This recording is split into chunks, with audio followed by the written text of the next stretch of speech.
pues ya están casi listas todas las cosas para que en 15 días estemos haciendo los procesos de práctica.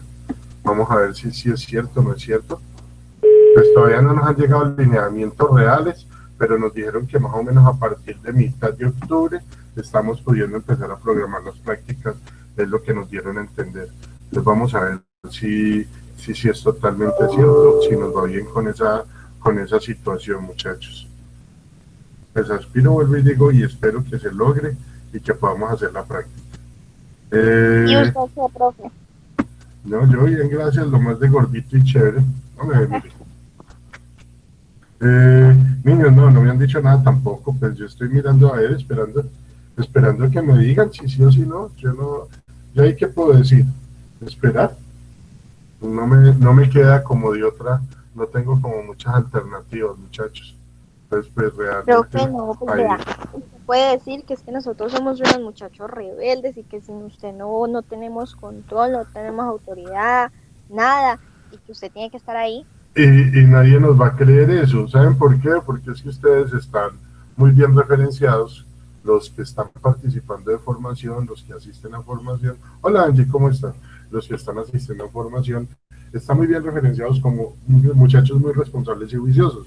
Los que están aquí conectados, más otras 3 personas que sé que son muy juiciosas, 2 personas, porque ya se conectó otra más, sé que son muy juiciosos, entonces no tengo ese argumento como asidero, pero gracias por querer darme alternativas.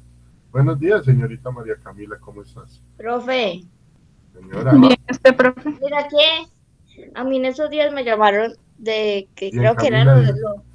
lo de la agencia de empleo, que era para reactivarme, algo así. Eso nos pasó con Natalia hace como 15, 20 días, ¿cierto, Natalia? Ay, sí. Que la llamaron a hacerle una amenaza.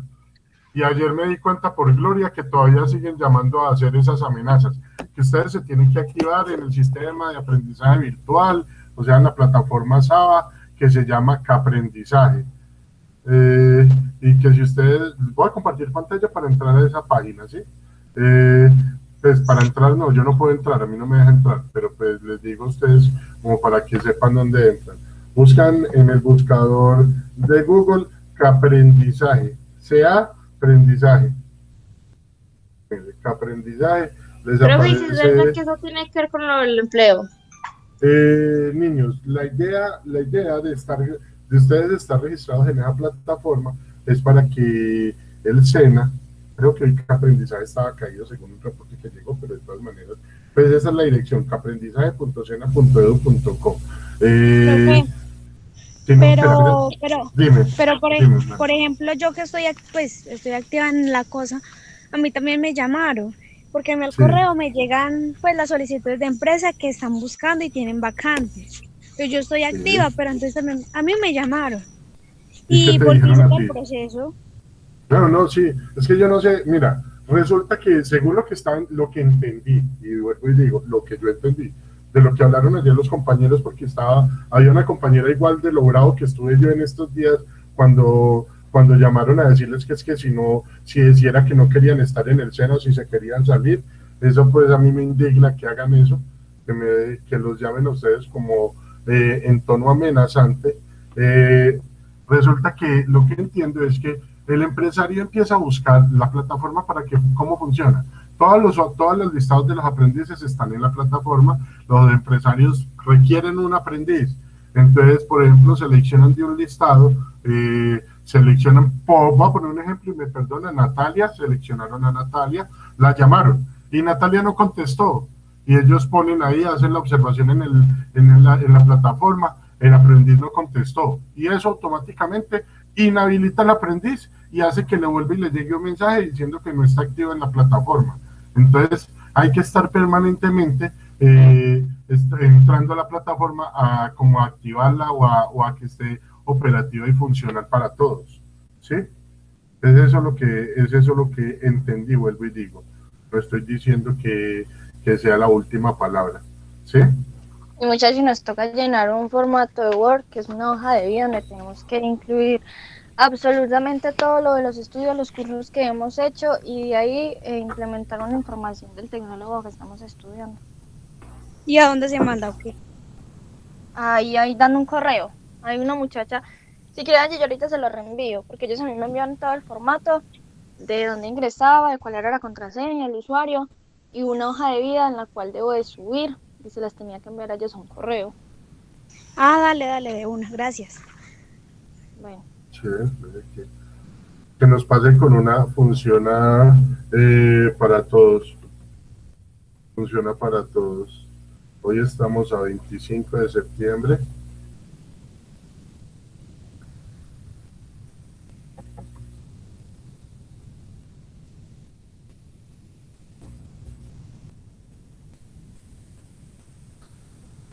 Y aquí borro contenido. Julián los llamó por Meets, ¿no? Ya sí funcionó algo. Pues vamos a ver si lo sigue haciendo, sino que él me dice que para él es muy complicado porque él les muestra videos, y eso sí no lo sabía yo. Entonces, pues cuando él les muestra videos, los videos por Meets, es mucho más difícil reproducirlos con audio. Usted puede ver el video, pero sin audio. Entonces, para él es complicado porque les gusta que ustedes vean bien el video. Entonces, eso fue lo que pasó. Brydon sigue trabajando, sigue trabajoso, pero tiene que cumplirme. Andrea Castrillón. Uy, señor. No está Diana. Yo ya que estoy, aquí estoy. Mayra no está. Camila Restrepo no está. Sebastián no está. Arnold no está. Jenny Caterine Molina no está. Aquí estoy. Aquí estoy. Listo. María, Camila. Acá estoy. Listo. Camila. Angie. Presente. Angie. Este ya no está. Esperen que sí me confundo con los colores porque este ya no lo tengo. Sí.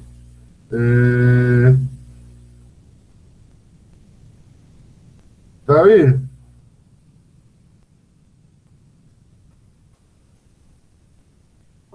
Presente.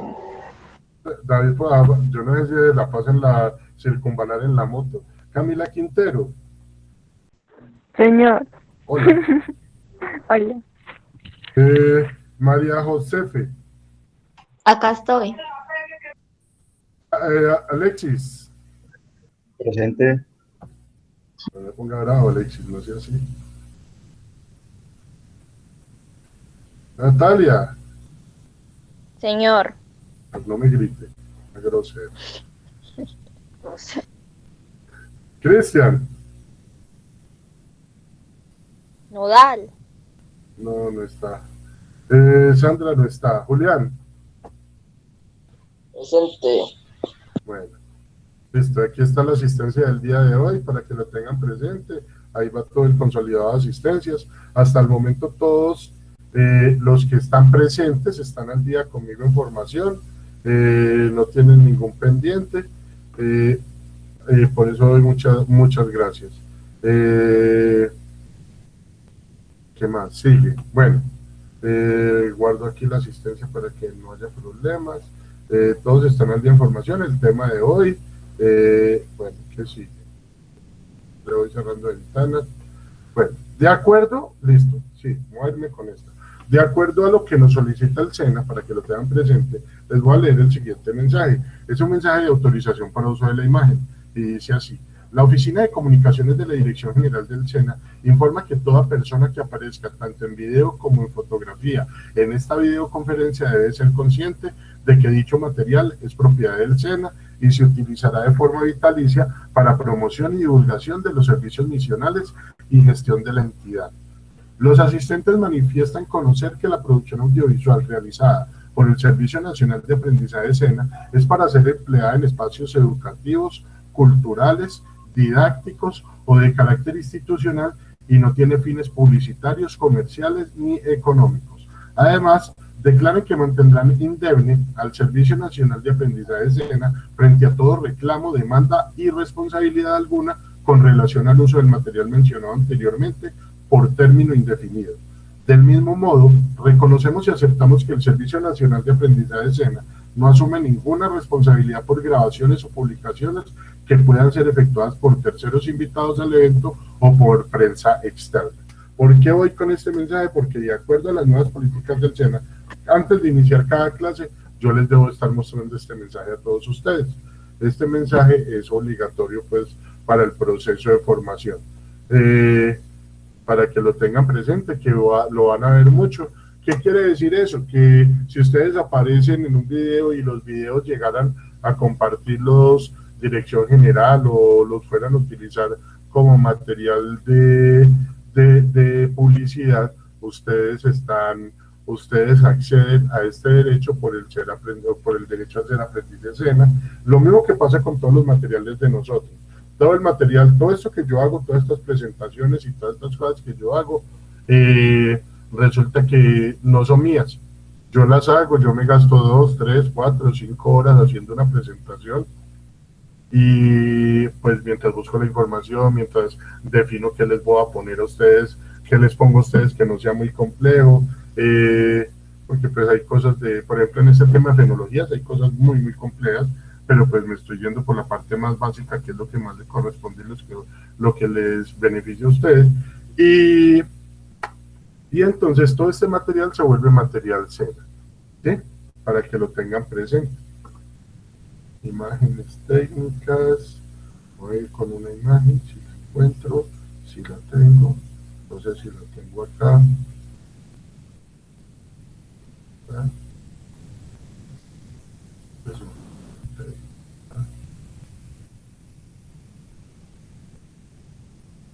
Ole, no lo tengo, ¿qué lo haría? Semillas, ¿se acuerdan la imagen de manejo de semillas? Ole, ¿se fueron o me desconecté o ahí están y yo no los escucho? Aquí estamos, bueno. No le entendí la parte que os dijo de las semillas. Que estoy buscando la diapositiva, pues la imagen donde tengo lo de las semillas de siembra. Pues ya la tengo, la voy a buscar acá. Ah, no, este no era.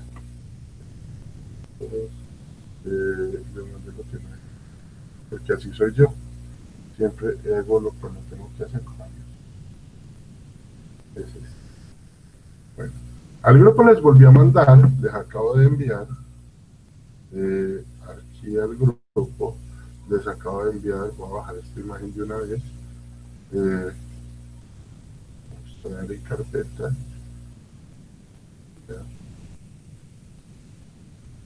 al grupo les acabo de enviar esta imagen, ¿por qué voy a arrancar con esta imagen?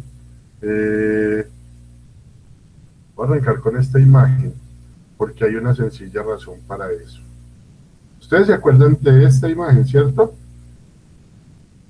Sí, Sí. Han trabajado mucho con ella. Sí. Y lo que les falta por trabajar con esa imagen todavía. Bueno, esa imagen ahí queda muy chonetica, porque la imagen ustedes ven que realmente es mucho más grande que eso que se ve ahí. Pero ¿a qué voy? ¿Y a qué quiero llegar con esa imagen? Me voy a ir aquí, que lo voy a poder tener un poquito más grande. Y carga. Sí, se murió una pantalla. Ah, no. Resulta que cuando nosotros hablamos de cultivos, nosotros tenemos que ser muy conscientes, muchachos, de que los cultivos tienen esta partecita que dice días de siembra o días después de la siembra. Termina los 5 días, se trasplanta a los tantos días y se cosecha o recoge a los tantos días. Yo a ustedes les he hecho mucho énfasis en que ustedes se tienen que no aprendérsela, pero sí tener más o menos presente que hay unos que son entre 60 y 80, otros que son a 120, otros que son a 150 y demás. Yo le hago una pregunta, voy a hacer una pregunta al azar.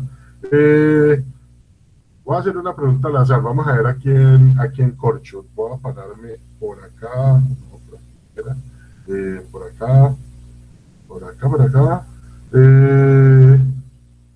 María José, Ah, yo sabía que me iba a ganar la rifa. es muy de buenas, definitivamente.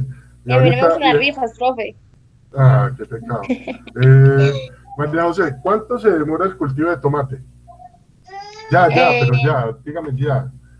no, No profe, mire no la sé. tabla. Listo. Natalia, 3 meses. 3 meses. Sí, 120 días. Listo. Camila, Quintero, Señor. ¿cuánto se demora el cultivo de tomate? Ja, no Bueno, sé. listo. Diana, No, profe, no sé. Alexis, 3 meses. listo. Bueno, miramos la tabla. Miremos la tabla. Ahí, se me desumió. Tomate. 90 días, muy bien, 3 meses, perfecto. Eso es lo que yo necesito que ustedes se vayan aprendiendo. ¿Por qué? Porque es que resulta que cuando ustedes salen a campo, ustedes tienen que aprender a hacer cálculos. ¿Se acuerdan lo que yo les decía de utilización de los 365 días del suelo? Sí, profe. Resulta que cuando uno empieza a hacer eso, uno empieza a identificar que hay algunos procesos que interfieren fuera de estos tiempos en el desarrollo de estos. Ustedes han encontrado, y cuando buscaron ahorita la información para las últimas exposiciones, ustedes se dieron cuenta que en unos libros les decía que el cultivo duraba X días y en otros les duraba X días. Por ejemplo, hay una dualidad muy grande, por ejemplo, con el cilantro. El cilantro nos dicen que es un cultivo de 35 días a 45 días. 10 días son 10 días. En un cilantro, 10 días se nos puede florecer el cilantro y ya no nos sabe igual. Por ejemplo, hablamos de la selga. Nos dice que se cosecha entre los 60 y los 80 días, pero son 20 días. Y todo nos va pasando así. Cuando nosotros empezamos a identificar esto, y por eso arranco por acá, empezamos a identificar que hay algo que se llaman las fenologías de los cultivos, ¿sí? Entonces, por eso digo, tenemos en cuenta las recomendaciones de siembra de los cultivos, tenemos en cuenta los parámetros productivos de los cultivos, pero entonces nos dice, ¿qué son las observaciones que nosotros tenemos que empezar a hacer? Las observaciones agrometeorológicas, ¿sí? ¿Qué es esto? Observar el clima, observar la temperatura, observar la humedad, observar las condiciones morfométricas del suelo, ¿sí? Observar el tipo, la calidad de la semilla que yo estoy obteniendo, observar los parámetros con los que yo lo estoy sembrando. Entonces, todos estos parámetros, toda esta información que yo debo recoger previo dentro del proceso, para mí se vuelve muy importante. Dentro de esta información agrometeorológica, yo puedo entonces entrar a poder determinar si la zona, por ejemplo, yo les voy a dar 2 zonas frías. Vamos a ver si ustedes medianamente conocen. Es la misma condición de temperatura en la vereda Arabia a la misma condición de temperatura a la vereda La Bella.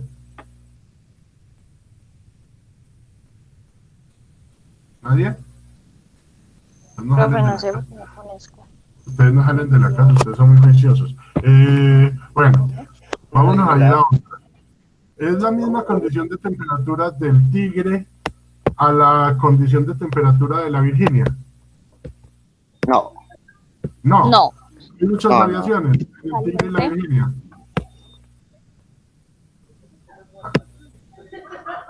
Niños, No, profe. Una es más No. caliente. ¿cuál es más caliente? La Virginia. La Virginia. ¿Seguros? El No. tigre.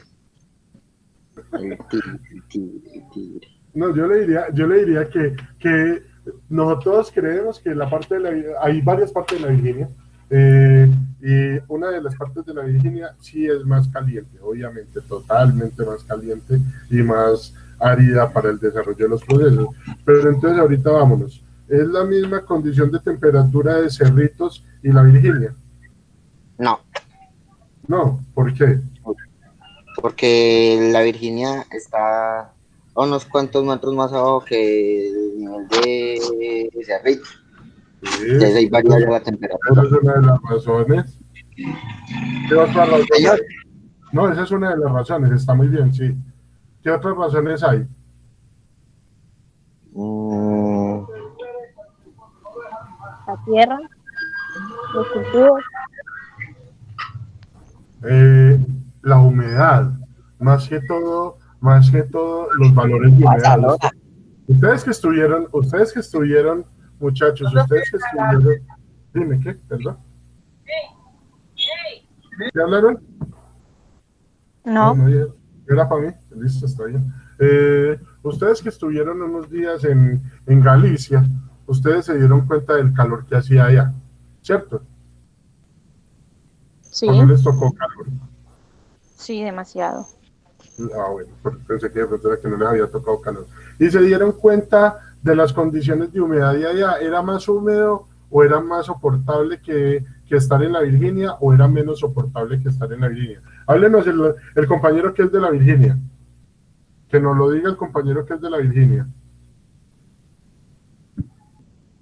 No, pues, pero yo lo sentí igual. ¿Lo sintió igual? ¿No sintió uno Sí, más húmedo que el otro? no, señor. Ah, pues en las mañanas y más húmedo Galicia. Es más húmedo Galicia y es mucho más seco. Esa parte tiene mucho que ver. ¿Por qué estoy haciendo todas estas referencias, muchachos? Lo que yo necesito que ustedes entiendan es que por mucha temperatura o por muy baja temperatura hay diferentes condiciones que limitan los procesos. Uno de esos es la humedad, otro de esos es esta parte de requerimiento hídrico, otra parte es las condiciones de viento. ¿Dónde ventea más? ¿En Galicia o en la Virginia?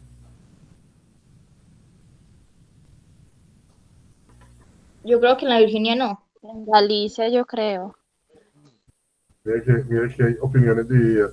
Listo. ¿Dónde ventea más? Bueno, preguntémosle a una niña que vivía por esa zona. ¿Dónde ventea más? ¿En el Jordán o en la Bella? En la Bella, profe, En la Bella. ¿Por qué en la Bella? porque la Bella está más alto. Pero Señor, por eso ventea más. pues no sé, según mi experiencia, a mí me ha venteado más en la Bella que en Jordán. Estas las veces que usted ha ido, válido. Entonces, Sí. esto quiere decir que es más seco en la Bella que en el Jordán. Es más húmedo el Jordán. Entonces, toda esta parte de observaciones agrometeorológicas que nosotros tenemos. Bueno, profe, entonces, ¿dónde ventea más? ¿En Cerritos o en Galicia? ¿Ves? En Cerritos. La Virginia. En Cerritos. Ah, bueno. Es mucho más seco la Virginia. El calor de la Virginia es calor seco. Los contenidos de humedad están dados gracias al río que les pasa ahí a Bueno, listo. Entonces, cuando yo voy a hacer esto, y si yo me paro en un sitio donde voy a producir, yo tengo que tener muy presente que tengo que tener en cuenta todos estos parámetros climáticos, todos estos parámetros meteorológicos y todas estas condiciones que yo debo evaluar antes de cualquier proceso. Yo no puedo simplemente llegar y decir, voy a sembrar aquí porque la altura es 1230 metros. Entonces, a 1230 metros, a mí me permite sembrar maíz. Yo tengo que mirar si las condiciones de humedad son buenas, yo tengo que mirar si tengo buen acceso al agua, yo tengo que mirar el tipo de suelo donde yo estoy sembrando, tengo que mirar todas estas condiciones biológicas, tengo que mirar si tengo muy buenas, si tengo sombra, si no tengo sombra, tengo que mirar si el área que yo voy a utilizar tuvo otros usos antes de cultivos. Entonces, todos estos parámetros los tengo que entrar a evaluar. David, silencia el micrófono que usted sí puede. Gracias. Que se escucha el sonido del fondo. Pues ya, listo, perdón muchachos. Entonces, dado esto, cuando yo empiezo a observar esto, yo empiezo a determinar cuáles son las necesidades y las realidades de mi cultivo. Ahí sí vuelvo y les digo, ya empiezo yo a mirar esto. Mire que la información técnica que les da esa hojita, lo primero que les dijo, yo la agarré, ¿cierto? Yo la agarré. Yo la agarré. La primera, yo no, esperen muchachos, que yo estoy como loco hoy. WhatsApp, aquí. Lo primero que yo empiezo a mirar es que aquí me dice también temperatura, me dice humedad, necesidad de riego. Ustedes han visto, ustedes ya han analizado bien esta tablita, el tipo de suelo que requiere. Mire que toda la información nos la da la tablita. ¿Y por qué nos la da la tablita? Porque necesitamos esa información técnica, necesitamos tener esa información para nosotros poder trabajar de manera adecuada y de manera eficiente. Cuando yo ya empiezo a observar, cuando yo ya empiezo a analizar el tipo de cultivo que yo tengo, mire, me dice clima, altura sobre el nivel del mar, me dice la necesidad de riego y me dice el suelo. Los primeros 4 factores que yo tengo que entrar a evaluar es eso. Si yo tengo suelos muy compactados, yo no voy a poder sembrar acelga. Me dice suelos profundos, y para un suelo profundo tiene que ser un suelo suelto. Si yo voy a sembrar alguno de estos elementos, y no estoy hablando solamente de estos, porque ustedes pueden hablar de otros cultivos que ustedes puedan tener, frutales o cultivos o diferentes cultivos de hortalizas, otras plantas que ustedes, con las que ustedes quieran innovar, diría yo, aromáticas, diría yo, por ejemplo, la planta de té, la planta de pimienta, la planta de blueberry, una planta de pistachos, qué sé yo, pero hoy digo, no estoy diciendo que se pueda, que no se pueda. Un cerezo sí se da por aquí, el melocotón o duraznero también se dan por aquí. La de pistacho sí no se da, muchachos, para que no ensayen. Además ustedes no consiguen pistacho crudo. ¿Qué es eso? ¿No saben qué es un pistacho? Un pistacho no es como de la familia del maní. Es una nuez. Una nuez, eso. Ah, yo ya la estaba confundiendo con el pistacho que muestran en Cars. Que pica. No, explícame, no sé. Yo no sé si ustedes los han visto. Los pistachos vienen así como con una cascarita y vienen con el granito adentro. Ustedes los abren y ustedes se lo comen. Ah, eso es más caro. Ya sé qué es. Eso es carísimo.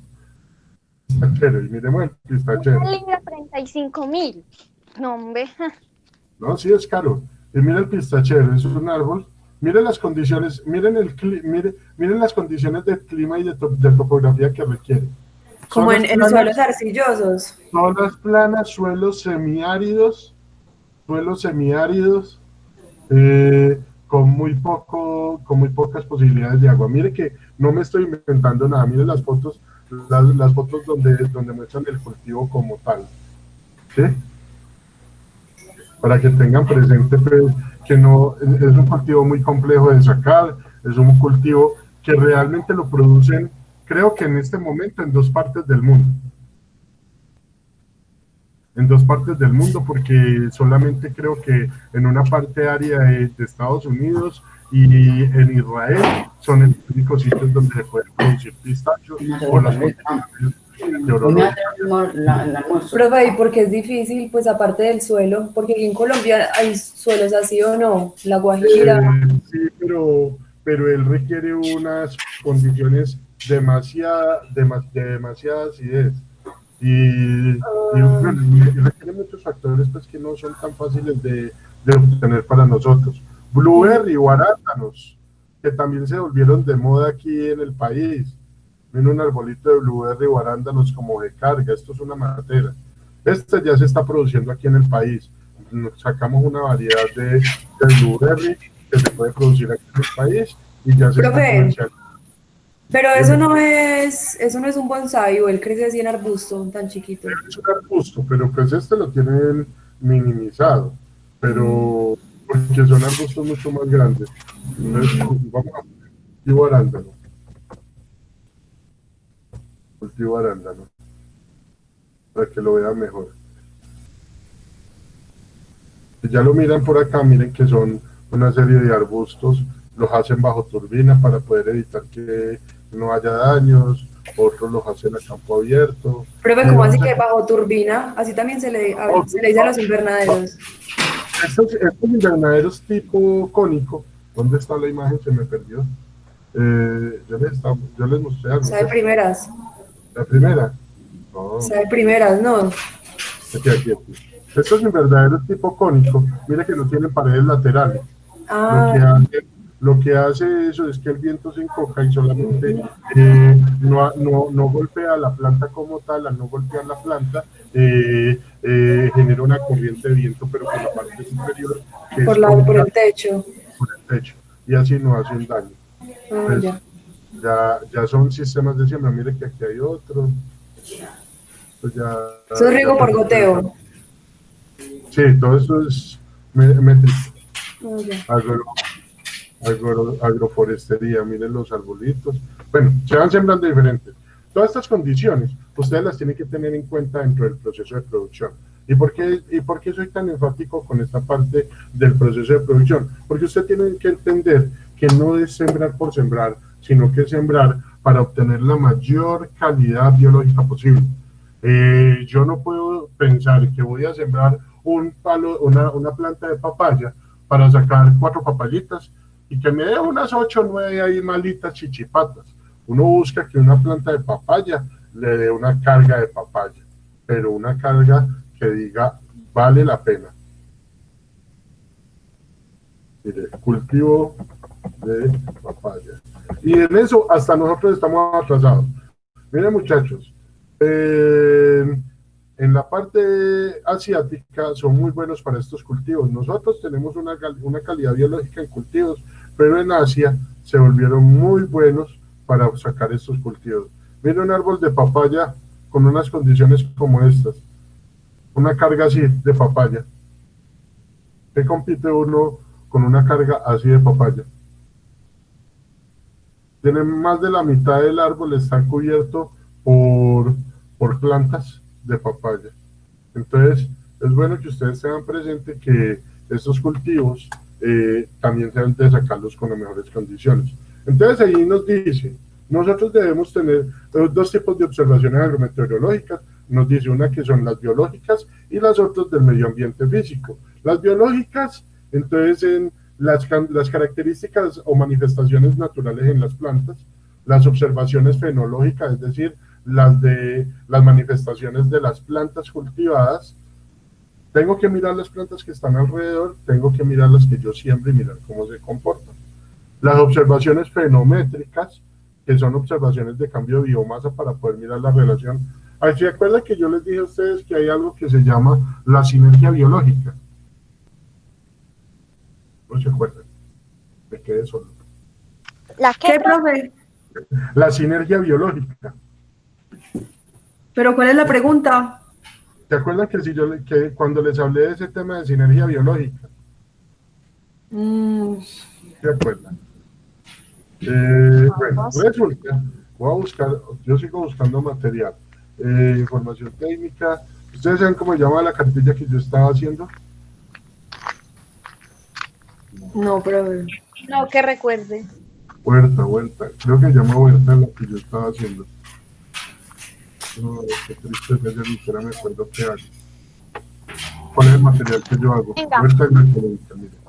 Ya, aquí está.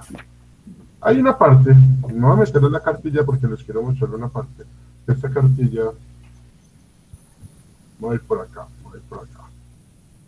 Resulta que hay unas plantas que se llaman plantas antagónicas, que nos dicen que no se pueden sembrar unas con otras. Entonces nos dice que, por ejemplo, el ajo no es bueno sembrarlo con arveja, frijol o habichuela. La arveja no se puede sembrar con ajo, cebolla, con papa, con girasol, con habichuela, con tomate. ¿Por qué no se puede sembrar con estas? Porque básicamente va a generar que la planta no se desarrolle de buena manera. ¿Sí? Mire, por ejemplo, el tomate no es bueno sembrarlo con arveja, con frijol, con hinojo, con papa, con habichuela, con pepino. ¿Por qué? Porque nos genera hongos. ¿Sí? Y hay unas que sí son afines. Entonces nos dice, el pepino lo puedo sembrar con arveja, con frijol, con maíz, con apio, con albahaca, con cebolla, con coliflor, con repollo, con habichuela, con lechuga, con brócoli. Y así todo, pues ahí tengo muchas más. El ajo lo puedo sembrar con fresa, con lechuga, con manzanilla, con remolacha, con tomate, con cebolla, con zanahoria, y ahí tengo otros plantas, ¿sí? Entonces, cuando yo hablo de esto, estas sinergias biológicas, son estas observaciones que yo debo hacer en la parte de la biomasa. Si yo sembré una planta y tengo otra planta que pueda hacer no compatible con la planta que yo estoy sembrando, puedo generar una afectación. Yo lo que tengo que sembrar son plantas afines o plantas con sinergia biológica. Y lo otro que tengo que mirar son las observaciones de daños en cultivos ocasionados por elementos meteorológicos como adversos, plagas y enfermedades, entre otros. O sea, las plagas y enfermedades que yo pueda manejar. Acuérdense que ustedes están estudiando producción agropecuaria ecológica. Y cuando yo estoy estudiando producción agropecuaria ecológica, lo que yo quiero es buscar la mayor entropía o buscar la mayor capacidad posible de que las plantas estén bien de una manera natural y que yo no tenga que hacer uso excesivo de químicos para fertilizar o para desarrollar procesos que me puedan afectar el desarrollo funcional de la planta. Entonces ahí es donde yo entro a hacer estas observaciones biológicas. La segunda parte de las observaciones se llaman observaciones del medio ambiente físico.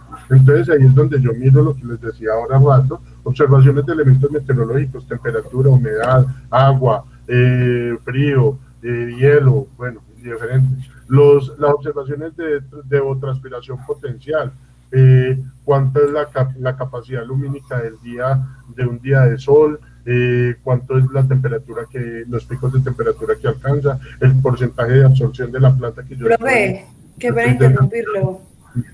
¿La capacidad lumínica se mide por lumens o por horas de... Por horas día más temperatura. Ah, ya. Pero entonces ya les aclaro eso, sí, ya iba aclarando, Bueno, bueno. Y las observaciones de temperatura y humedad del suelo. Una cosa es la temperatura del ambiente, otra cosa es la temperatura y la humedad del suelo. Si ustedes escogen y ustedes están todo un día en un lugar que ha hecho mucho sol, pero si ustedes empiezan a destapar el suelo, ustedes van a encontrar Es más fresco. Está mucho más fresco y en algunos lugares todavía está húmedo. O sea, no necesariamente el sol va a penetrar tanto para llegar. Si ya son varios días y varios procesos, ahí sí va a haber una afectación. Bueno, resulta que nosotros contamos el día desde el momento en el que, bueno, contamos el día por 24 horas, pero contamos la parte de día y la parte de noche la contamos desde que sale el sol. Y el sol sale aproximadamente entre 5:35 y 5:45 de la mañana. ¿Sí? ¿O miento?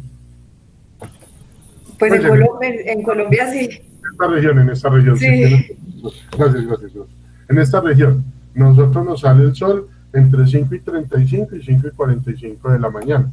Se nos va el sol entre las 6:20 y las 6:40 de la tarde. Generalmente.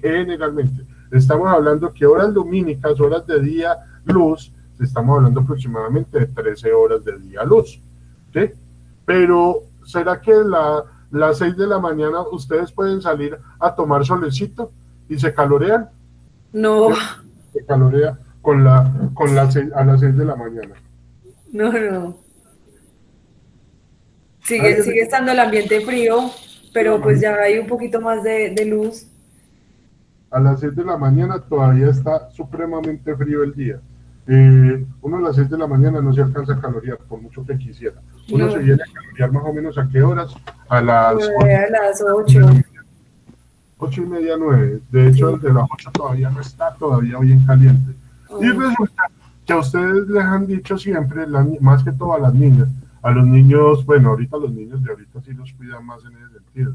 A uno cuando era niño no lo cuidaban para ni mierda de eso, pero bueno. Le dicen a uno que se tiene, perdón la grosería, se me fue, pero sí soy yo. A uno le dicen que salga después de las 4:30, que ya ha bajado el sol. Uno todavía ve la chispa ahí, pero le dicen, no, después de las 4:30 que haya bajado un poquito el sol. Resulta que es que después de las 4:30 la capacidad de radiación o el índice de radiación ha descendido drásticamente.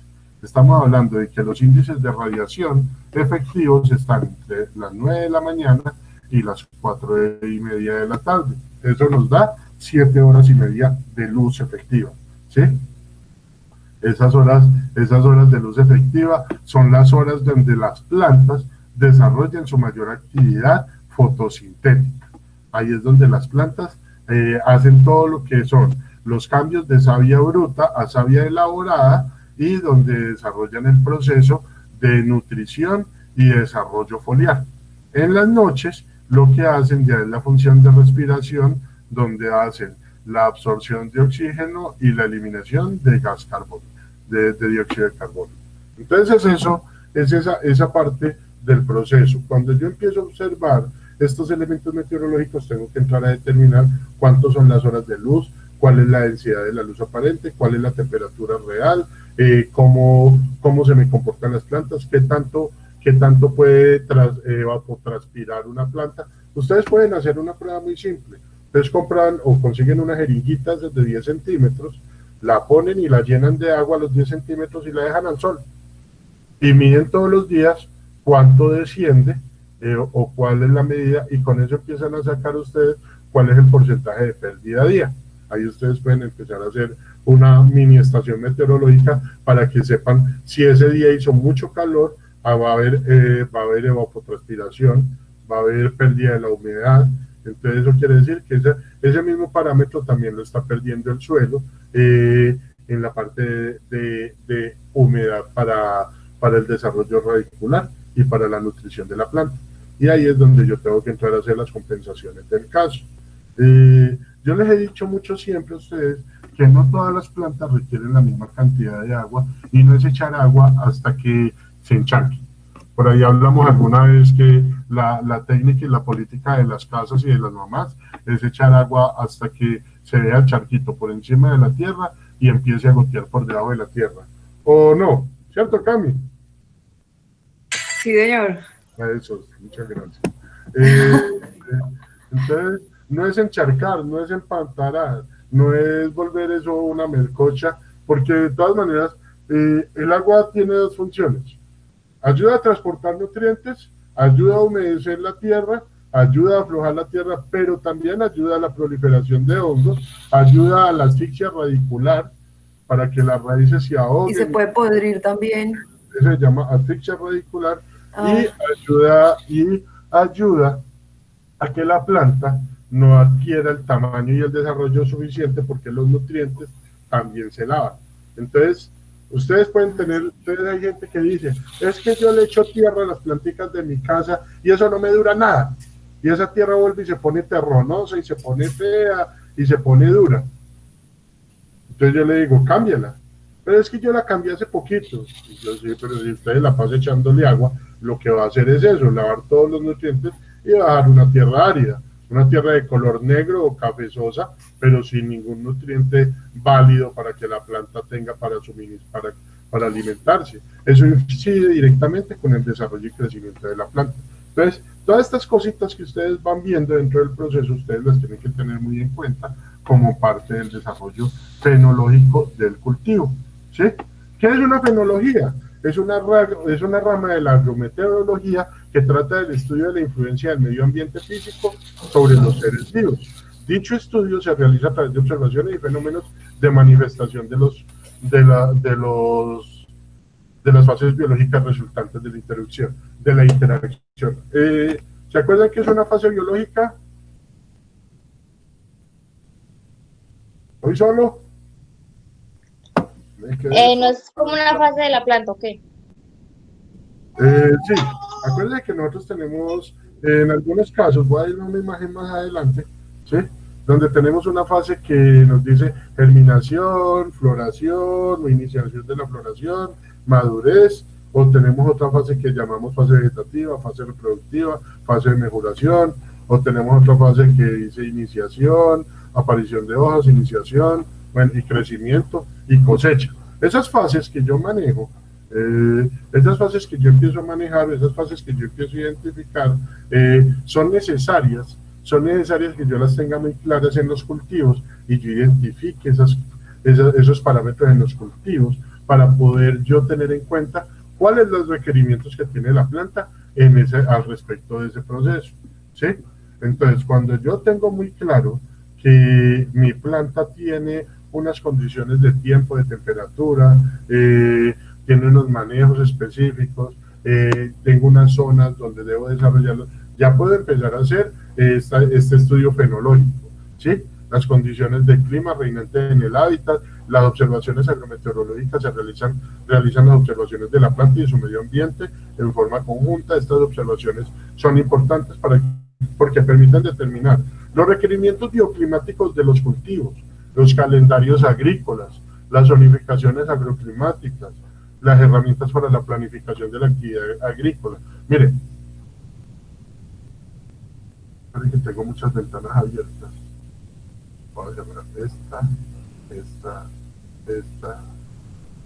Ah, mire, por fin abrió lo del sábado. Ahí ingresan y ahí ustedes les dicen cómo van buscando la información. El que tenga dudas, yo sé que no le he pedido el favor a Natalia, pero yo sé que Natalia nos hace el favor con mucho gusto. Pero sí tienen que intentarlo. En Azofrucol, la página de Azofrucol, yo utilizo mucho la página de Azofrucol porque me parece una buena página, ellos son muy juiciosos para su trabajo. Ellos tienen información hortofrutícola, y entre esta información hortofrutícola, entonces nos da balance del sector hortofrutícola, pero ¿cómo hacen para sacar este balance de este sector hortofrutícola? Ellos empiezan, ya la página del CIPSA no funciona, ojalá funcione, vamos a ver si funciona. CIPSA, esta página yo entraba mucho a esta página cuando funcionaba diferente. Yo últimamente no he vuelto a buscar información de precios de CIPSA, ¿sí? Entonces yo me iba a ver si logro encontrar en esta nueva página. Nos dice precios de productos. ¿Quién le pone el precio al producto? ¿El productor o el mercado? El mercado. El mercado. Si hay mucho de un producto, el precio se baja, ¿cierto? Y si hay mucha demanda del producto, es complejo. Entonces vamos a ver. Nos dice, aquí están las variaciones de precios. Uno pide, pues, por ejemplo, selecciona un departamento, selecciona una ciudad, pero pues, como les digo, no está funcionando. Profe, pero eso no es un conjunto de las dos, del productor y el mercado. Por ejemplo, si no, porque uno se puede basar en el precio del mercado, pero si, por ejemplo, el producto de uno tiene valores agregados.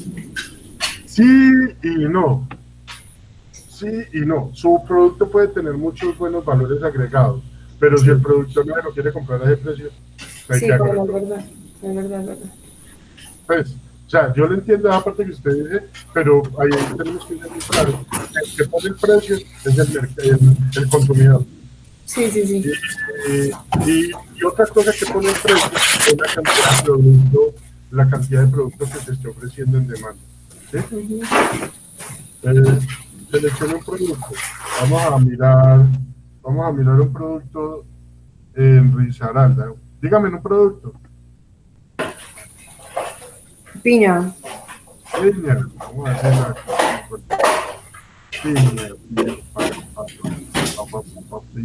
piña gold, o piña manzana. ¿Cuál es más? La manzana es la que es verdosa como con morada, y la gold es esa amarillita chiquita que nosotros vemos mucho ya. Pues la Gold. La amarillita. Listo. Vamos por la gold. Aquí estoy buscando una variación de precios. Visualización de la variación de la tendencia de precios. Miren los años. Esta tablita es una variación de precios de lo que ha tenido la piña en varios años. Entonces, si ustedes miran los precios, entre el 2013 la piña se vendía a 1.600, pero en el 2019, entre el 2018 y el 2019, bajó a 1.200. En el 2020, esa misma piña está en este momento en valores promedio de 2.000 pesos. ¿Sí? Miren la variación que ha tenido durante estos años la piña. Y ustedes así se pueden ir con cualquiera de estos parámetros. Dime, niño. Una pregunta, ¿ese precio es valor de persona que lo va a consumir o no? Juana, Estos son precios de la 41 y de Mercasa. La Azul es la línea roja, los precios que le ponen al producto los que venden en la 41, y los de la línea azul son los precios que le ponen a la piña en Mercasa. No es ni siquiera el precio del consumidor final. El precio Siempre es más barato en Mercasa. Pues, sí, se supone Al que parecer, sí. Pues aquí por lo menos sí. Sí.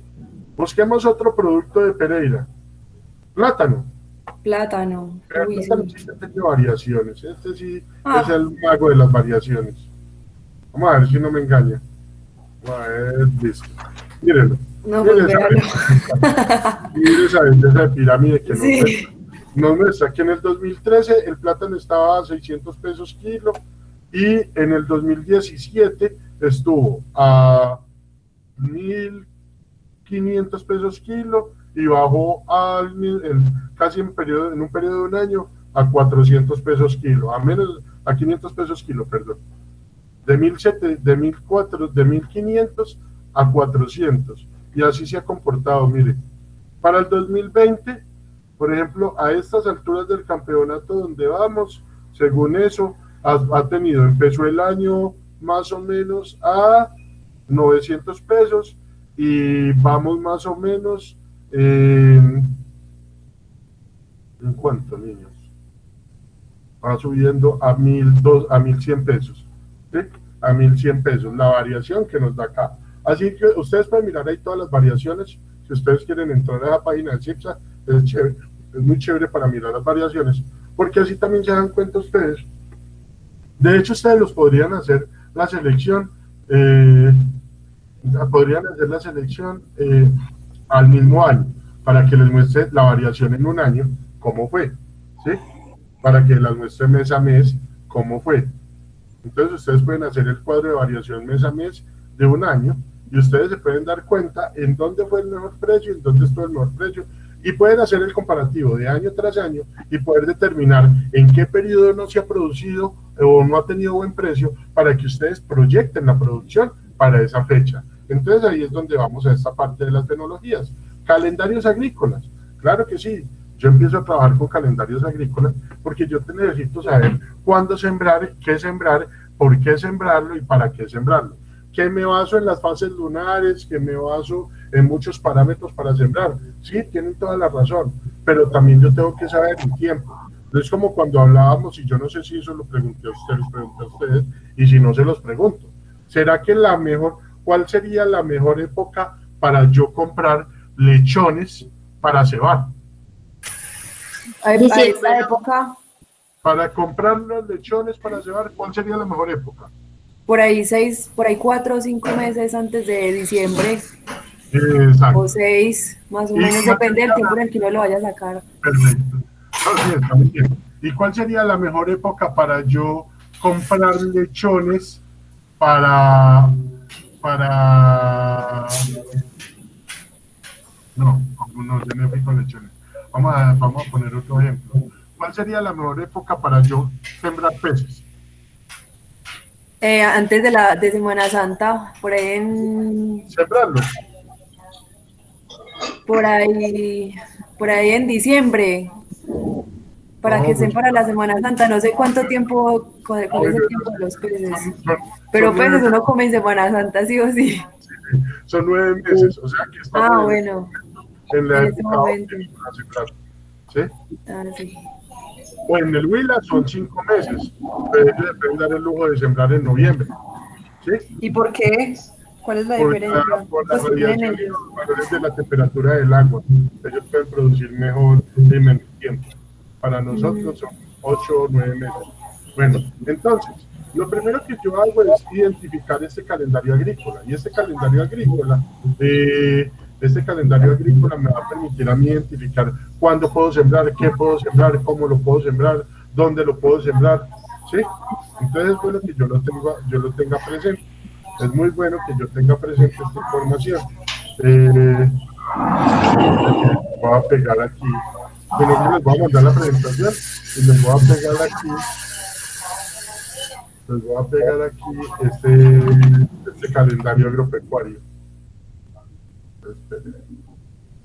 Ustedes ya vieron por dónde entré, ¿no? Por aquí, por el visualizador de precios.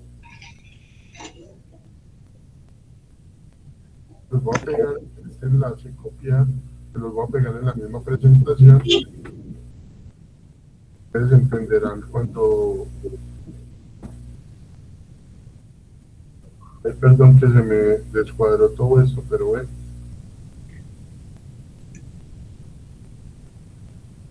Bueno, lo voy a dejar pegado porque es más bonito así.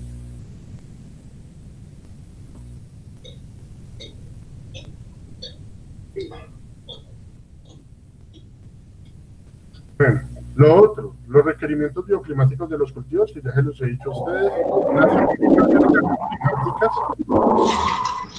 las zonificaciones agroclimáticas que son tan importantes para ustedes conocerlas también, tan importantes como saber dónde producir. Zonificación.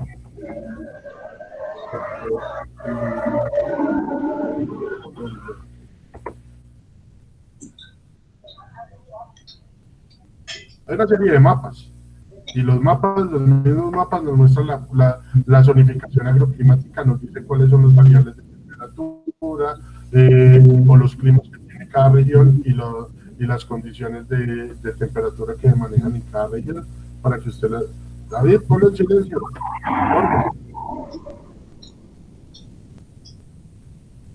Gracias, David. Esta parte de la temperatura es un valor importante que ustedes también tienen que tener en cuenta. Ustedes pueden buscar por región, por departamento, por característica, y nos va a mostrar las diferentes variaciones de temperatura y las condiciones donde yo puedo empezar a producir o que puedo empezar a producir de acuerdo a esta zonificación agroclimática. Y la herramienta para una planificación de la actividad agrícola, que es el plan de trabajo que ustedes tengan a desarrollar dentro de este proceso. Entonces, como les venía diciendo, entonces esta observación fenológica o este proceso de manejo de la fenología nos dice que debo contar. La observación fenológica consiste en contar el número de plantas que han alcanzado una fase o una fecha exacta, o sea, el observador debe decidirse por un día y no por un periodo en el que el criterio ocurrió la fase fenológica, debe alcanzar esto. ¿Cuáles son las plantas o si todas alcanzaron la primera fase o fase vegetativa, si alcanzaron la fase productiva, si alcanzaron la fase de maduración o cómo se están comportando? ¿Será que hay plantas atrasadas? ¿Será que hay plantas que no están creciendo de manera correcta? ¿Será plantas que no están alcanzando su madurez fisiológica? Entonces es bueno que ustedes puedan interpretar que estas plantas no están creciendo de la misma manera, de manera correcta, y que tenemos que empezar a mirar o tomar algo. Nosotros en agroecología, eso lo llamamos los biotopos. Biotopos es, ustedes tienen una finca, ustedes tienen un predio, y ustedes van a sembrar en un lado y la tierra es súper chévere, pero van a sembrar al lado y la tierra es súper mala. Ustedes se paran en un lado y hace mucho calor, y se paran en otro y la temperatura es súper agradable. Esos biotopos son esos pequeños enclaves de biología donde se desarrollan unas condiciones climáticas específicas. Y esa parte yo la tengo que tener en cuenta también en el sistema productivo, porque hay zonas donde yo voy a requerir hacer un plan de mejora, fertilización, manejo, como lo quieramos llamar, y hay otras zonas donde yo no voy a necesitar hacer absolutamente nada, donde las condiciones de temperatura, las condiciones biológicas para mí son una bobada y yo no voy a tener que preocuparme por esa parte del proceso. Entonces, para mí es importante tener en cuenta que yo tengo que saber las fases. Entonces nos dice, la observación fenológica la puedo hacer por varias categorías. La categoría 1, entonces es mirar la duración de la etapa con siembra al 10% de la cobertura del terreno. Cuando yo he sembrado el 10% del terreno, yo miro solamente esas plantas. La duración con siembra al 80%, cuando miro ya casi la mayoría del cultivo, o el 100% de la cobertura del terreno, cuando ya lo he sembrado todo. Y también lo miro en la etapa de siembra al inicio de la fase de maduración, cuando empiezan ya a generarse los frutos o ya tengo la producción a punto de cosecharse. Esa es la primera observación fenológica para yo poder determinar si en esa zona es justificable volver a seguir sembrando el mismo producto. A mí me pueden decir, y por ejemplo yo lo evidencié, yo veo que en la zona del Lembo, en la parte de atrás del caserío, tienen un cultivo de pimentón. Y yo no estoy diciendo que no se vaya a dar, pero ¿será la zona óptima para sembrar pimentón, esa zona del Lembo? ¿O habrán otras zonas con mejores condiciones biológicas para sembrar pimentón? Entonces ahí es donde yo entro a evaluar toda esa parte, y miro la parte de producción, miro cómo se me van desarrollando las plantas, miro cómo me van creciendo las plantas, miro cómo voy sacando el cultivo adelante, ¿sí? Entonces yo tengo que tener esa primera característica. La segunda característica, que es la que más utilizo, es esta de observar las plantas durante los días, a cuando emergen o cuando crece cuando germina, cuando florece, cuando fructifica y cuando maduran los frutos. Esa es la que yo por lo general más utilizo, la categoría 2. La parte de ir sacando tablas estadísticas por secciones, no lo utilizo mucho, ¿sí? No lo utilizo mucho. ¿Profe, qué pasó? María José. Todos se fueron. ¿O hay gente acá? No, yo estoy acá. María José está preguntando que No, se fue para Ah. conmigo. ¿Y sabe con qué me salió? Me dijo, Perdón, muchachos, es que como no estoy mirando... y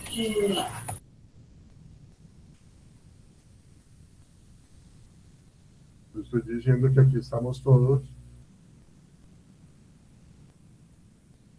Perdón, muchachos, es que me confundió la compañera, porque me dijo qué pasó. Yo pensé que me había quedado dando la exposición solo, y estaba hablando solo como una pechuga, pero ya veo que ustedes están ahí. Listo. Mientras María José mira a ver si se vuelve y se conecta o tratamos de entender qué le pasó a María José, yo sigo mostrándole. Esta primera, por ejemplo, esta es una fenología. Esto es un sistema fenológico, esto es del cultivo de arveja, ¿sí? Emergencia, cuando empieza a echar el botón floral, cuando pone la flor, cuando fructifica y cuando madura. Pero ahí nos falta una parte de esta fenología. ¿Cuánto dura el cultivo de arveja? que lo acompañara. Después me invitó a mí. ¿Quién me dice? Yo he hecho, profe, cultivo de arveja, pero no sé, pues él dura poquito, dura por ahí 5 meses, 4 meses. Arveja. Tras de ahí uno lo tiene que recoger. Arveja, 100 días. 2 meses, 3 meses. 3 meses larguistas, mire, arveja. Aquí dice 100 días. O sea que este proceso que ustedes estoy mostrando acá, este proceso que yo les estoy mostrando acá, de emergencia, botón floral, floración, fructificación y maduración, sucede en 100 días. Esta parte sucede en 100 días, nos muestra que va... ¿Quién está por ahí con el micrófono encendido? Están hablando 2 señoras atrás y que van a viajar. No quiero saber a dónde, pero bueno. Entonces esta parte de emergencia, botón floral, floración, fructificación, sucede en 100 días. En 100 días yo ya hago la cosecha de la arveja. Ojo, aquí estoy recogiendo arveja seca. ¿Y por qué digo arveja seca? Porque nosotros resulta que a nosotros nos gusta la arveja verde. Nosotros somos felices comiéndonos las arvejas verdes, los frijoles verdes, ¿sí? Todas estas fabáceas nos las consumimos verdes. Y a verdes sería más o menos 80 días que nosotros ya empezamos a recoger y a cosechar. La arveja verde se utiliza mucho y se consume mucho en zonas del Tolima, Huila y demás. O yo no sé si ustedes también compran arveja verde de pronto en sus casas, pero la mayoría de la gente le gusta comprar la arveja verde. Y los tolimenses en la zona alta del Tolima, porque no todo el Tolima es cálido, es caliente, sino que tiene unas zonas frías, ellos son muy buenos productores de arveja. De hecho, pues aquí como dato de tragón general, la lechona se hace solamente con arveja y carne, ¿sí? No se le echa arroz. La lechona que nosotros estamos acostumbrados a consumir en estas regiones es hecha con arroz, pero no es la lechona original, ¿sí? Y la categoría 3, esta categoría se realiza la observación del ritmo de crecimiento del sistema radicular. Ojo, solamente de las raíces. Se evaluará la profundidad media del 80% del sistema al momento de alcanzar un 10% de la cobertura del terreno, un 80% de la cobertura del terreno, un 100% de la cobertura del terreno. Ahí es donde yo tomo unas plantas como testigos y empiezo a mirar toda esta parte de desarrollo y crecimiento radicular de las plantas y empiezo a determinar si la planta está cumpliendo o no está cumpliendo con las condiciones de siembra y desarrollo y con el crecimiento adecuado morfológico de acuerdo a lo que dice la teoría. Acuérdense que cada planta tiene unas condiciones teóricas ya identificadas, pero que varían de acuerdo a la zona donde yo la siembro y a las condiciones de manejo que yo les dé y a las condiciones agroclimáticas que tenemos en el terreno. Entonces, la fase fenológica es un periodo durante el cual aparecen, transportan o desaparecen los órganos de las plantas, donde hace un cambio de una etapa a otra. También puede entenderse como el tiempo de manifestación biológica, donde empiezan a crecer más hojas, donde empiezan a generarse frutos, donde empiezan a generar. La mayoría de estas fases son visibles en casi todas las plantas. Algunas plantas no poseen estas fases tan visibles. Por ejemplo, el higo o la higuera, que es de las cactáceas. ¿Conocen los higos? ¿Han visto una planta de higos? Agarrar todo esto. Ya no lo necesito. Te digo higo. Hay uno muy parecido, y este, por ejemplo, es el que ustedes ven mucho, pero ustedes, yo ya les voy a decir, este higo también aquí aparece. Este higo no lo consumimos mucho, pero nosotros tenemos una fruta o algo que denominamos fruta, aunque nunca nos lo comemos como fruta, que se llama, creo. ¿Y lo conocen? ¿O lo han visto? ¿Han consumido? No, porque dicen que como es macho, no se consume. Pero el brevo se cocina y se le echa melado de panela y sabe muy rico. Mire, brevas, pongámoslo acá.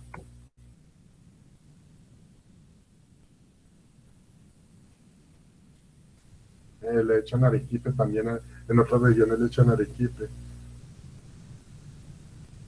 Brevas con arequipe y queso. Vamos a hacer dar hambre. Estas cosas son muy ricas, deja para ver rico. O al menos a mí me parecen muy ricas. Bueno, hay diferentes gustos y diferentes formas. Entonces, en esta parte de la producción, nosotros no la podemos ver tan fácil. La sandía es otro ejemplo en el cual la fase de maduración no es notoria. La sandía no madura de la misma manera que nosotros queremos. Vamos a mirar una sandía. Ahí.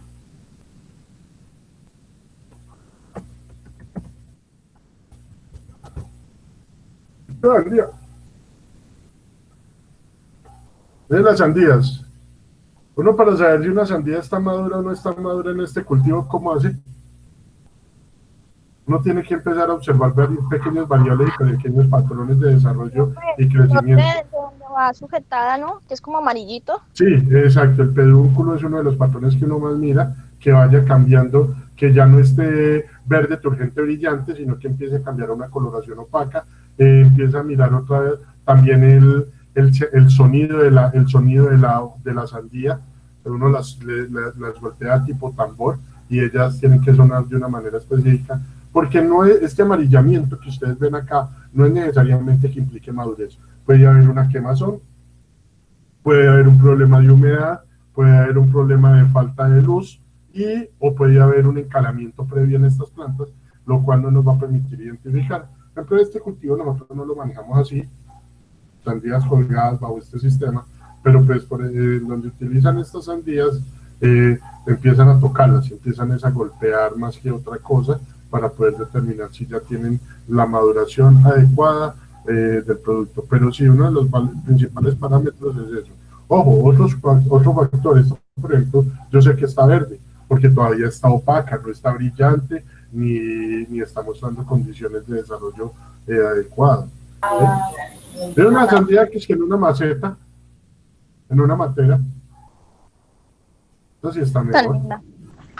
Profe, ¿usted no ve que ya hay como unas herramientas en las cosas de cultivos de sandía donde les dan ya forma? Que cuadradas, que en corazón. Así, Lo mostramos por las noticias. mira esta. Triangulares, circulares, redondas, cuadradas, ¿cómo la quieres?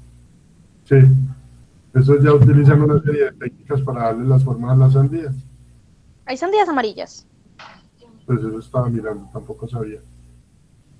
Semillas de jandía híbrida, pero no, esa no la conozco. Y pues para mí la jandía tiene que ser roja, si no, no me la como. No sería capaz. Mire, sandías cuadradas para la niña Natalia. No, Bueno, redonditas. sí. Hay miles de formas de eso. Bueno, entonces, algunas de estas plantas tenemos que identificarlas por el estadio o por el tiempo de desarrollo del cultivo. Acuérdense lo que les decía de la fase 2, emergencia, floración, fructificación y maduración. Como les decía, en esta fase, algunas de estas no se alcanzan a ver, no se alcanzan a identificar, entonces tenemos que identificar primero el tiempo, que es el tiempo promedio de desarrollo de la planta, y empezar a identificar otros factores que puedan catalogarse como modelos de fase fenológica del cultivo. Y etapas fenológicas están delimitadas por las dos fases fenológicas sucesivas y presentan ciertos periodos críticos. Cuando yo acabo la emergencia y el crecimiento y paso a floración y fructificación, estoy haciendo una transición en etapas fenológicas. Estos cambios, estas transiciones me van a mostrar cambios específicos en la planta. No se comporta igual la planta cuando está apenas creciendo, generando mostrándome cómo se va desarrollando, macollándome, generándome como el grosor y el vigor que debe tener, a como cuando empieza a echar flores y frutos, que solamente una parte específica de la planta está funcionando, está trabajando con más fuerza, está generándome unas alternativas más viables, y necesito tener claro que ahí esas plantas van a poder desarrollarse la cantidad de flores que yo necesito. Ojo, ¿qué debo hacer yo? En algunos casos, yo tengo que controlar la cantidad de flores que se van a generar en la planta o en el cultivo, porque muchas flores a veces implican que las plantas me van a generar muchos frutos, pero de menor calidad biológica. Lo hago, por ejemplo, en pimentón. En pimentón yo no dejo los 20 botones o las 20 flores que me salen, sino que dejo solamente 6 a 8 flores o botones bien distribuidos y repartidos, para que me genere 6 pimentones de buena calidad y no 20 pimentones pequeños que no van a tener un mercado tan rápido como el que yo espero. Mira, hay una ironía, y digo la ironía, es que nosotros somos especialistas y magos para querer comprar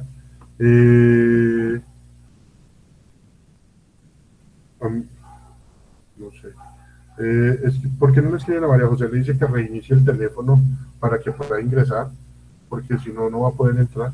Pero bueno, si ella quiere. Les estaba diciendo que, perdón, me desconcentro cuando me llegan los mensajes. Perdón, que me perdí, muchachos.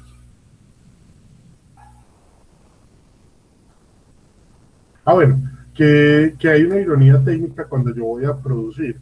Es que yo quiero una auyama más grande que mi cabeza. Yo quiero comprar una auyama a un precio irrisorio, cualquier precio, pongámosle precio, pero más grande que yo. Yo me quiero llevar la auyama más grande que vea. Yo quiero llevarme la sandía más grande que encuentre. Yo quiero llevarme las naranjas más grandes que encuentre. Pero muchas de esas frutas o muchos de esos productos yo no me los consumo todos. Por ejemplo, dígame, ¿quién se consume? ¿Quiénes de ustedes? Bueno, de pronto no faltará que me digan ahorita que uno de ustedes sí. ¿Quiénes de ustedes se compran una auyama a la semana? O una auyama completa y se la consumen a la semana. Yo no. Nadie. De hecho, algunos solamente compran por ahí 500 pesos de auyama, que les dan una tajadita y medio. Algunos ni comprarán auyama porque no les gusta, Pues hay gente que le encanta Esperan la a que el llama. vecino les regale. También, esa es una alternativa.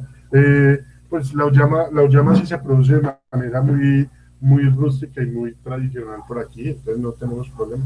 De hecho, allí en un matorral estoy esperando que no las roben y las dejen crecer antes de que, pues a lo menos alcancen maduración, antes de que las roben. Pero pues la gente ve ya el fruto y lo arranca, así esté verde. Entonces, bueno, entonces esta parte de los periodos de esos intervalos o de esas etapas fenológicas, las transiciones que tienen entre uno y otro, tienen que ver mucho con el proceso que yo tengo que evaluar.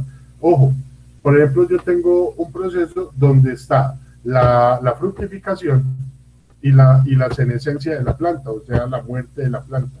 Y en algunos casos, yo necesito que la planta muera para poder obtener el fruto que yo requiero.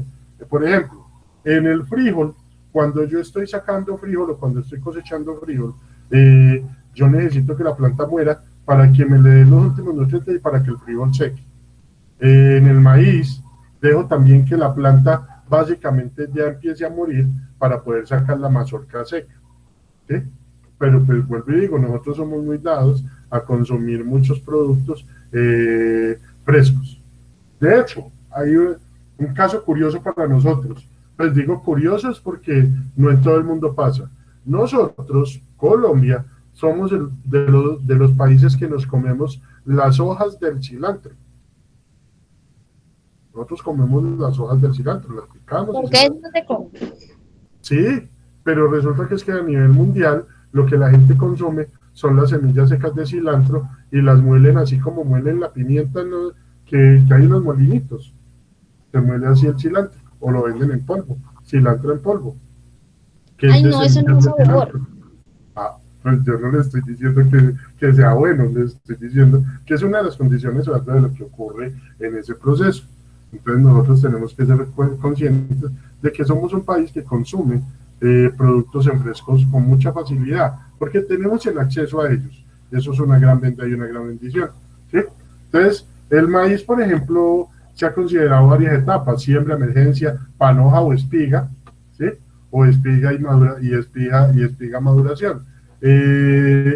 Cuando va creciendo, cuando va llenando, la panoja es cuando va llenando el fruto, ¿sí? Cuando empieza a llenar o a mostrar las mazorcas que va a sacar, entonces tiene esas 4 etapas. La suma de esas 4 etapas constituye el ciclo de vida del maíz. Cada una de estas etapas está influenciada por elementos meteorológicos que en su conjunto constituyen una unidad, el clima de una localidad. Entonces, por ejemplo, les muestro. Miren, los estados fenológicos del maíz.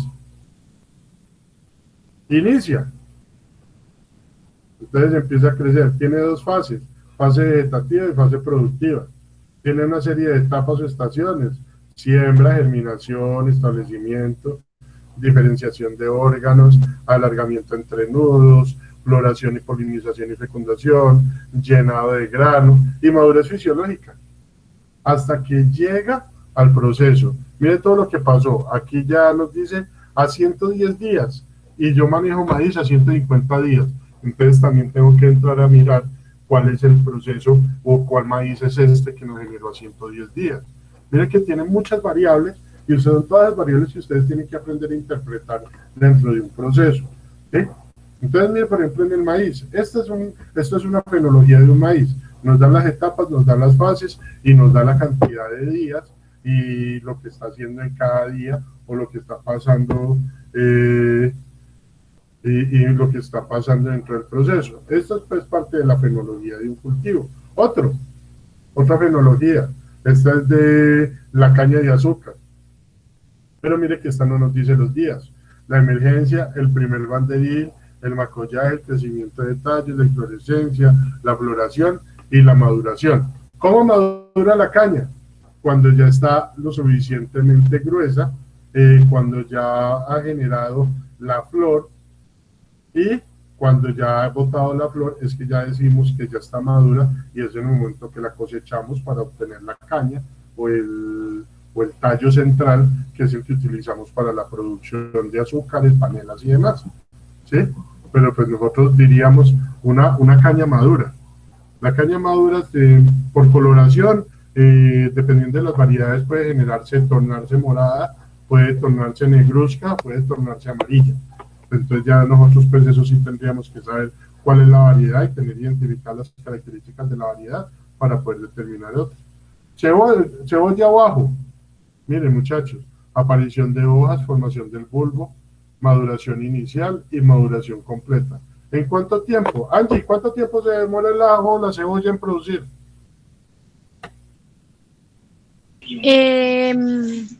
Me olvidó. ¿Tú tuviste cebolla o tienes cebolla todavía ya?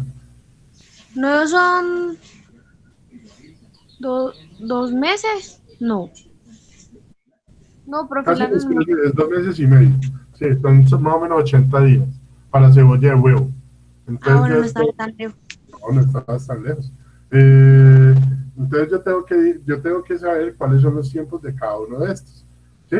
Estos ya pues vuelvo y les digo, son ejemplos. En cítricos, miren cítricos, todos los procesos que intervienen. En la flor, yema de invierno, hojas invisibles, brotes de crecimiento, cáliz visible, pétalos, flor en bola, abren las primeras flores, comienza la floración y plena floración. En el fruto, estigma receptivo, comienzan a caer los pétalos, flores marchitas, cuajado del fruto, fruto redondeado, caída fisiológica de algunos frutos, frutos con el 40% del tamaño, frutos con el 90% del tamaño, frutos maduros y la brotación ha completado su desarrollo. Y si nos vamos a la parte de fenología del cultivo, entonces nos damos cuenta de todos estos procesos. Mire, lo que es vivero, lo que es la planta en vivero y lo que es el desarrollo del cultivo en campo. Ahí nos da una serie de parámetros del tiempo y unas condiciones. Mire que ahí están todas las fases, la fase vegetativa del cultivo. ¿Sí? Esta es en sandía. ¿Está en sandía? No. No, esta es pitaya, perdón. Esta es pitaya.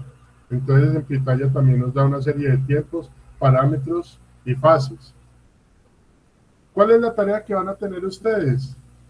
Un gráfico, línea de tiempo, fenología del cultivo que les correspondió, generando las etapas respectivas desde este hasta la siembra, incluir los días de cada etapa.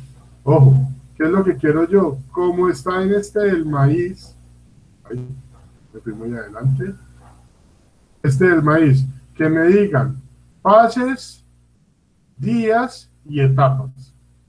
Fases, días y etapas, muchachos. Eso es lo que yo estoy buscando que ustedes desarrollen.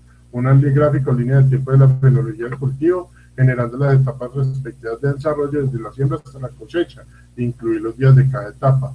Fases, días y etapas. Fases, días y etapas. ¿Sí? Aquí les dejo un ejemplo muy clarito con el de cebolla, para que lo tengan muy presente.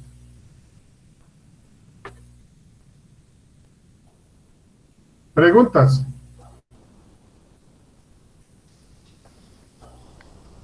No. ¿Estoy solo?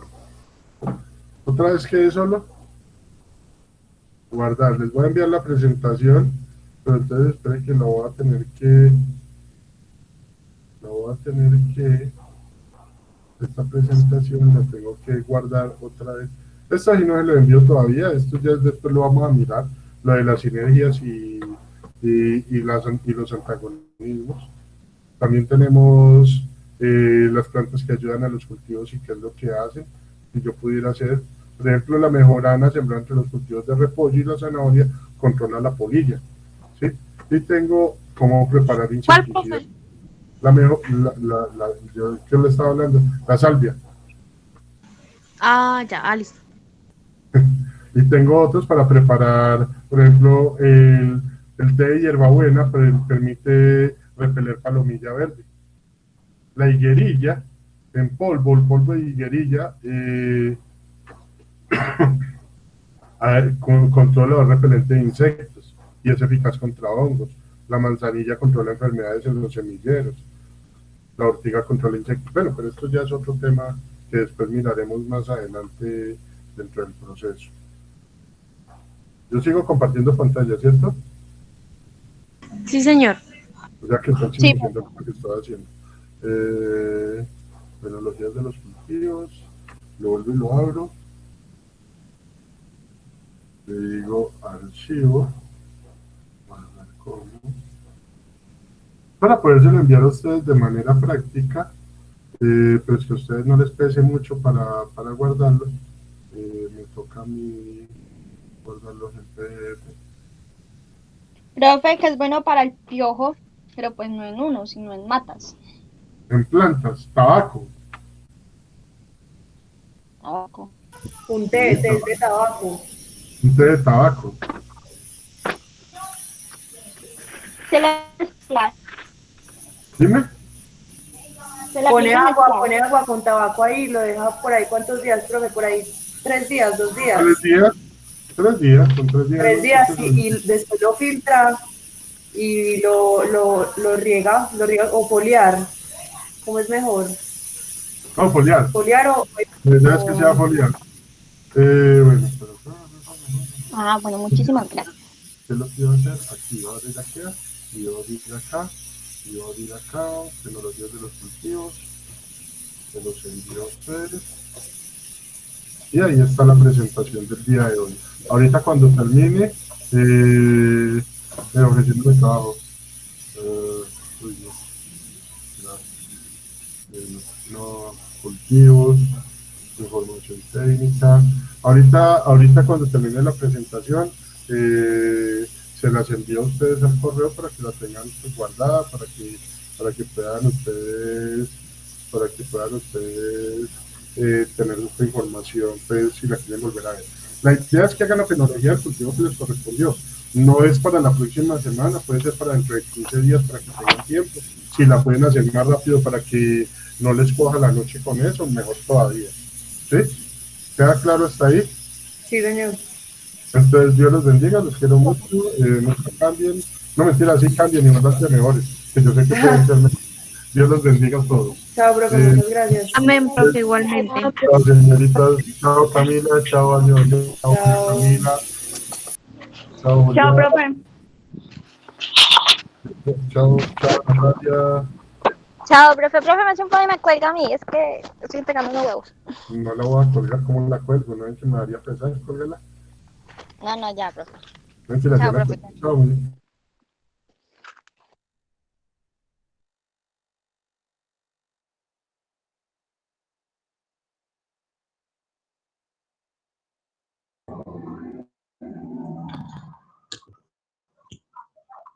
Profe.